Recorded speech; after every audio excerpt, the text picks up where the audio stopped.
I've always kind of said that the most difficult person to hire as an inside sales team is a member of an inside sales team, because it's not like there's a giant bench of people kind of waiting to get hired either right out of high school or college or out of a trade school or something like that, who's got kind of the industry knowledge already. So what ends up happening, at least for us, is we end up taking that person and very quickly throwing them into kind of an inside sales seat and saying, okay, figure it out. Right? I think looking ahead, Judd, kind of somebody sitting in the office, typing away at their keys and entering orders and writing 1 billion orders a month and $1 billion in sales every month.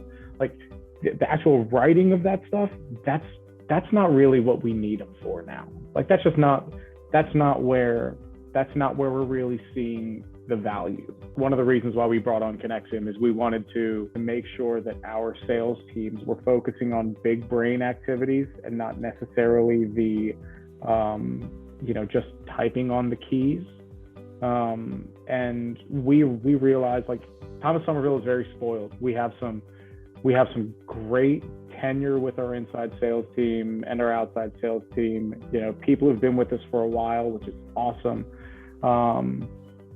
And we want to make sure that those folks are using that knowledge the right way and that it's not getting wasted by entering in orders, for example. We want to keep those people on the phone with customers or negotiating deals with vendors or something, right? If we if we lose an associate for whatever reason, you have to lay somebody off, or somebody leaves and goes and works somewhere else, by adopting technology, it takes some of that burden away, and that's really what we found when it comes to kind of the technology piece for Thomas Somerville, and really just because it put everything underneath a magnifying glass for us and really kind of made us examine kind of where we can do better and what we can do differently. And adopting the technology was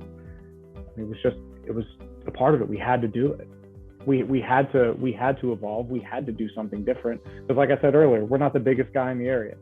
We have to adopt technologies that other guys aren't in order to provide that level of customer service that our customers expect, because regardless of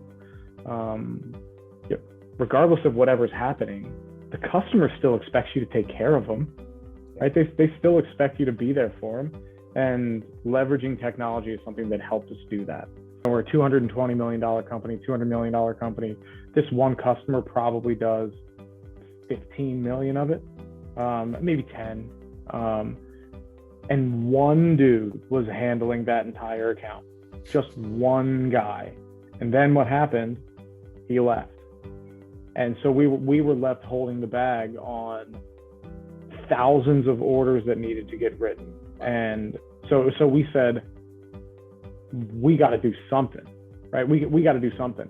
So enter Conexiom, and long story short, we haven't replaced that person, and we kind of don't need to.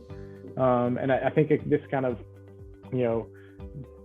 segues into a little bit about, like, the technology isn't here to necessarily replace people, but it's helpful when the technology is helpful when they do leave. And we wouldn't have been able to stay afloat with this one customer were it not for the technology. It's allowed us to say, okay, if this salesperson is going to the bathroom, if they're at a doctor's appointment, if they're off for whatever reason, we have the technology built out now to take care of that customer without that person having to be there all the time.